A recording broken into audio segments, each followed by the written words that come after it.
Bonjour les amis et bienvenue dans cette vidéo. Je l'ai appelée "Ma mère fait de l'arythmie", mais vous allez comprendre pourquoi.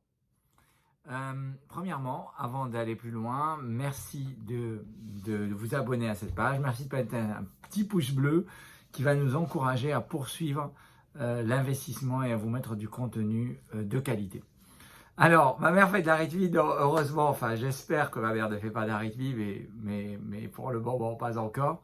Mais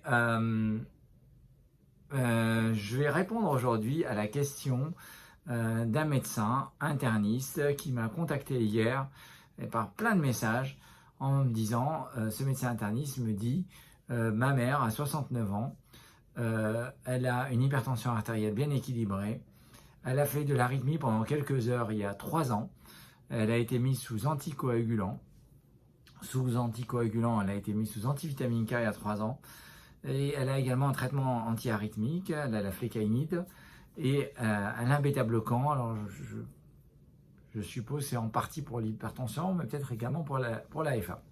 Donc elle a 3 traitements, et me dit, voilà, l'échographie cardiaque est normale, le Holter ECG maintenant est normal, l'oreillette gauche n'est pas dilatée. Je me pose la question, est-ce que j'arrête ou pas les anticoagulants? Alors, si vous avez des questions à me poser, mettez-les-moi en commentaire, ça me donnera les idées de vous donner les réponses. Et donc, c'est pas évident de répondre à tout le monde. J'ai répondu en réponse simple, AOD. Mais le médecin n'était pas satisfait et a continué à discuter pourquoi on met des anticoagulants. Et je vous dis, ma réponse, c'était score Schatz-Devask. Et là également, le médecin n'est pas satisfait et me met encore des questions. Et c'est pour ça aujourd'hui, je mets cette vidéo et j'espère qu'elle sera utile à la majorité d'entre vous. Donc le cas clinique, on a dit une personne de 69 ans qui a fait de l'arythmie pendant plusieurs heures et qui a comme facteur de risque une HTA bien équilibrée.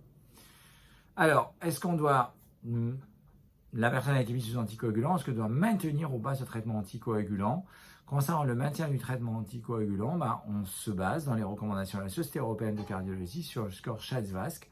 Et peut-être la seule exception, ce serait un épisode aigu et un facteur favorisant, j'en sais rien, une prise d'alcool, une pneumopathie, et qui a vraiment duré que quelques heures. Why not, on pourrait envisager de ne pas prendre d'anticoagulant. Au-delà même de tout ça, donc on prendrait un traitement anticoagulant au long cours.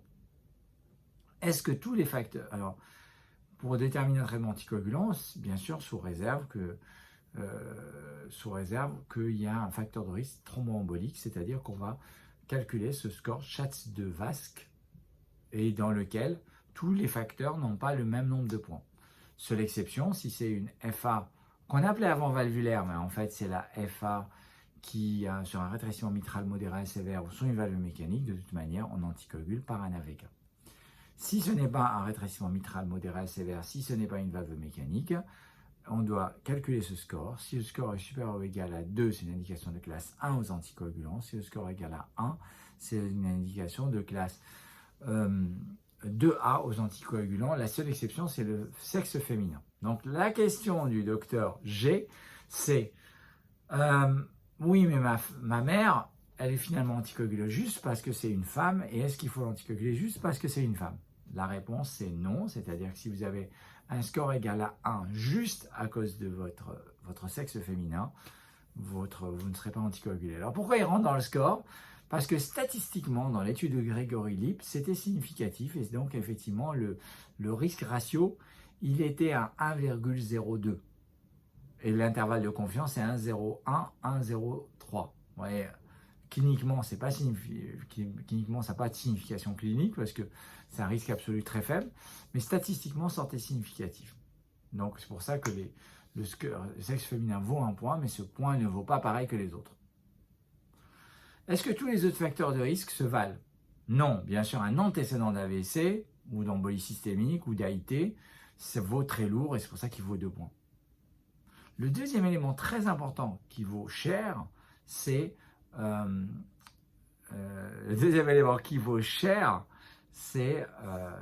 l'âge supérieur ou égal à 75 ans, et c'est pour ça que ce facteur-là vaut 2 points.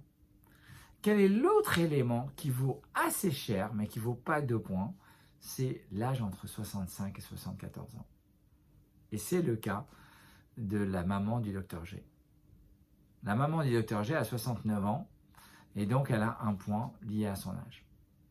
Et au moment où elle a été mise sous anticoagulant, 3 ans avant, elle avait également plus de 65 ans, 69 moins 3, 66 si mon calcul est bon. Et elle n'a pas que ça, puisque finalement elle a également une hypertension artérielle bien équilibrée. Alors bien équilibrée, ça veut dire qu'elle n'a pas de point sur le score Hasbled, mais qu'elle a un point sur le score Schatz-Devask. Donc si on lui calcule son score Schatz-Devask, ça va faire quoi? Ça va faire un lié au sexe féminin, mais ça vaut pas cher, l'âge, mais ça vaut cher, et l'HTA, et ça vaut cher. Donc un score Schatz-Devask égal à 3. Donc maintenant que je vous dis ça, accepteriez-vous d'anticoaguler cette patiente ou pas? Mettez-moi en commentaire ce que vous feriez. Metteriez-vous des anticoagulants, oui ou non? Votez, et on va voir qui va récolter le maximum de points. Je vous laisse réfléchir. Deuxième question. Par quel anticoagulant l'anticoaguleriez-vous? Elle est sous AVK. On ne me dit pas qu'elle est mal équilibrée, on va dire qu'elle est bien équilibrée. La switcherez-vous par un AOD? Parce que finalement, les AOD ont un risque d'hémorragie majeure, moindre, un risque d'hémorragie intracrânienne réduit de 50%. Et dans la méta-analyse, on réduisait le risque d'AVC embolie systémique de manière significative, même si finalement toutes les études ne montrent pas le même résultat. Et que disent les recommandations de la Société européenne de cardiologie? Elles disent préférence aux AOD qu'aux AVK. Alors maintenant, il y en a certains qui sont génériqués dans certains pays et d'autres le seront en France incessamment sous peu. Donc ces AOD sont complètement rentrés dans la routine. Et donc c'est pour ça que je pense que là, au-delà même de la question de se poser est-ce que j'anticoagule ou pas, c'est est-ce que je mets un AVK ou pas? Et je pense que là, oui, j'anticoagule, et 2, je mets un AOD. Troisième question que le docteur G ne m'a pas posée, mais comme on est sur une vidéo qui bénéficie à tout le monde, je vais lui répondre. On remarque que la patiente est également sous flécaïne. Et donc, elle a un antiarythmique pour finalement un seul épisode de FA. On sait qu'elle a un risque de récidive, mais qu'est-ce qui est plus important? Est-ce que c'est de prévenir les AVC ou est-ce que c'est d'éviter les arythmies? Et bien là, effectivement, avec la sécurité du traitement anticoagulant, je pourrais tout à fait me passer de la flécaïne. Donc finalement, Dr G voulait se passer des anticoagulants, mais probablement pas se baser du bêta-bloquant ni de la flécaïne. Et bien moi, je vais lui dire l'inverse. Vous pouvez vous passer de la flécaïne. Probablement, vous pouvez vous passer de vos INR réguliers en mettant un AOD. Qu'avez-vous pensé de cette vidéo? Mettez-moi en commentaire ce que vous en avez pensé. Mettez-nous un petit pouce bleu pour montrer que vous soutenez la chaîne et son développement. Et puis surtout, pensez à vous abonner si vous ne l'êtes pas encore. Merci beaucoup et à très bientôt. Bye bye.